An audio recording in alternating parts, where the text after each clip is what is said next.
Dikabarkan positif terinfeksi virus corona, aktor Bollywood Abhishek Bachchan mengungkap tentang gejala yang dialami. Lewat Twitter, Abhishek mengatakan gejala yang dia dan ayahnya alami adalah gejala ringan. Kami berdua memiliki gejala ringan telah masuk ke rumah sakit. Saya minta semua tetap tenang dan jangan panik, tulisnya di akun @junior_bachchan.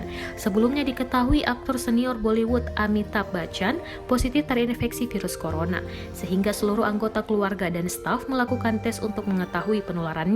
Amitabh Bachchan mengimbau orang-orang yang berada di dekatnya dalam 10 hari terakhir untuk mengikuti tes.